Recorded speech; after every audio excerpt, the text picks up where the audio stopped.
ഗുരുതരമായ ആരോപണങ്ങളാണ്. എഫ്ഐആറിനോട് തന്നെ രാഹുൽ നൽകിയ ജാമ്യാപേക്ഷയിൽ പോലും പറയുന്നത് ഒരു തരത്തിലൊരു പൊതുപ്രവർത്തകന് രൂപീകരിക്കാൻ പറ്റാത്ത തരത്തിലുള്ള കുറ്റങ്ങൾ ചെയ്തു എന്നാണ്. ഇങ്ങനെയാണ് കോൺഗ്രസിന്റെ മൂല്യത്തകർച്ചയാണ് ഇപ്പോൾ പുറത്തു വന്നിരിക്കുന്നത്. എത്ര ഗുരുതരമായ തെറ്റാണ് ഒരു കോൺഗ്രസ് എം എൽ എ കാണിച്ചത്. കോൺഗ്രസ് എം എൽ എ എന്നുള്ള നിലയിൽ മാത്രമല്ല, കോൺഗ്രസിന്റെ യൂത്ത് കോൺഗ്രസിന്റെ സംസ്ഥാനത്തെ പ്രമുഖ നേതാവല്ലേ എത്ര വലിയ തെറ്റാ ചെയ്തത്. എത്ര ഗുരുതരമായ സ്ത്രീ പീഡനമാണ്. സ്ത്രീകളെ മുഴുവൻ അവമാനിക്കുന്ന നിലപാടല്ലേ സ്വീകരിച്ചത്. ഇത്തരത്തിലൊരു നിലപാട് സ്വീകരിച്ചിട്ട് എങ്ങനെയാണ് കോൺഗ്രസ് പാർട്ടിക്ക് അതിനെ ന്യായീകരിക്കാൻ സാധിക്കുന്നത്? സോണിയാഗാന്ധി നയിക്കുന്നൊരു പാർട്ടിയല്ലേ. വനിതകൾക്ക് കോൺഗ്രസ് പാർട്ടിയിൽ കടന്നു വരാൻ പറ്റുമോ? കോൺഗ്രസിന്റെ നേതാക്കന്മാർക്കും പ്രവർത്തകന്മാർക്കും പെൺകുട്ടികളില്ലേ? രാഷ്ട്രീയത്തിൽ മാതൃക കാണിക്കേണ്ടതാണ് നേതാക്കൾ. എന്താ കാണിച്ചിരിക്കുന്നത്? എന്തൊക്കെയാ കോടതിയിൽ കൊടുത്ത സ്റ്റേറ്റ്മെന്റ് തന്നെ കുറ്റം സമ്മതിക്കില്ലേ? എന്നിട്ടും ഇന്ന് കോൺഗ്രസിന്റെ മുഖപത്രം എഴുതുകയാണ് അതിനെ ന്യായീകരിക്കാൻ. അത് കോൺഗ്രസിന്റെ തകർച്ച, കോൺഗ്രസിൽ ഇത്രമാത്രം തകർന്നു കഴിഞ്ഞു എന്നുള്ളതിൻ്റെ തെളിവാണത്. അതുകൊണ്ട് കേരളം ഒരു സാംസ്കാരിക വളർച്ചയുള്ള നാടാണ്. സ്ത്രീപീഡനങ്ങളെ സഹിക്കാത്തൊരു നാടാണ്.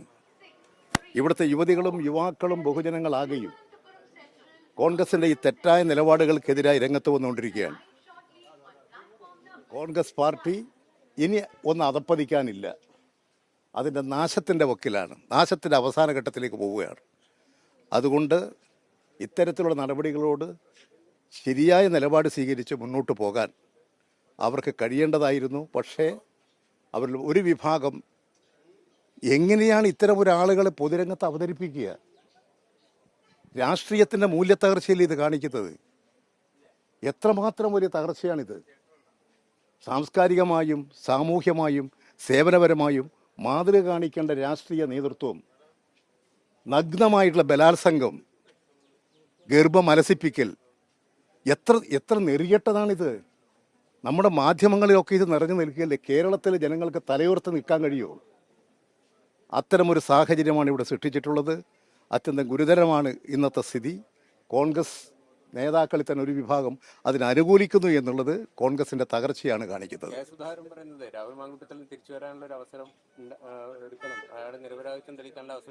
ഇത് തിരിച്ചു വരലോ തിരിച്ചു പോക്കോ അല്ല, സാംസ്കാരിക പ്രശ്നമാണ്. ഒരു രാഷ്ട്രീയ നേതാവ് ഇങ്ങനെ ആവാൻ പാടുണ്ടോ? മാതൃകയാകണ്ടേ? സമൂഹത്തിലുണ്ടാകുന്ന ഇത്തരത്തിലുള്ള തെറ്റായ പ്രവണതകൾക്കെതിരായി സ്ത്രീ സുരക്ഷിതത്വം ഉറപ്പുവരുത്താൻ പ്രവർത്തിക്കേണ്ടതില്ലേ രാഷ്ട്രീയ നേതാക്കൾ? എത്രമാത്രം അധപ്പതനമാണ് കാണിച്ചിരിക്കുന്നത്. എന്നിട്ട് നെഞ്ചു വിരിച്ച് നടക്കുകയാണ്. ഇതൊന്നും ഒരു പ്രശ്നമേ അല്ല എന്ന നിലയിൽ എങ്ങനെയാണ് കോൺഗ്രസ് നേതാക്കന്മാർക്ക് പറയാൻ കഴിയുന്നത്? അതാണ് ഞാൻ പറഞ്ഞത്. കോൺഗ്രസ് തകർന്നു കഴിഞ്ഞിരിക്കുകയാണ്.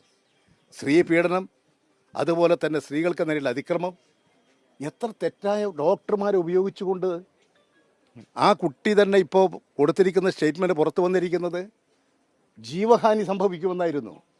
ഡോക്ടർ ചോദിക്കുകയാണ് എങ്ങനെയാണ് ഇത് കഴിച്ചത്. ബാംഗ്ലൂരിൽ നിന്ന് ഗർഭം അലസിപ്പിക്കാൻ മരുന്ന് കൊണ്ടുവന്ന് കൊടുത്ത് എത്രമാത്രം ഞെട്ടിപ്പിക്കുന്ന സംഭവമാണിത്. ഒരു രാഷ്ട്രീയ നേതൃത്വത്തിന് ചെയ്യാൻ പാടുള്ളതാണോ? ഒരു രാഷ്ട്രീയ പ്രവർത്തകൻ ചെയ്യാൻ പാടുള്ളതാണോ? ഈ നാട്ടിൽ ആരെങ്കിലും ചെയ്യാൻ പാടുള്ളതാണോ? അതാണ് യൂത്ത് കോൺഗ്രസ് കാണിച്ചിരിക്കുന്നത്. എന്നിട്ട് മാറ്റി നിർത്താനോ നടപടി സ്വീകരിക്കാനോ അല്ല കോൺഗ്രസ് അതിലൊരു വിഭാഗം ശ്രമിക്കുന്നത് എന്നുള്ളത് അങ്ങേറ്റം കോൺഗ്രസ് തകർന്ന് നശിച്ചു കഴിഞ്ഞിരിക്കുന്നു എന്നുള്ളതിൻ്റെ ഉദാഹരണമാണ്.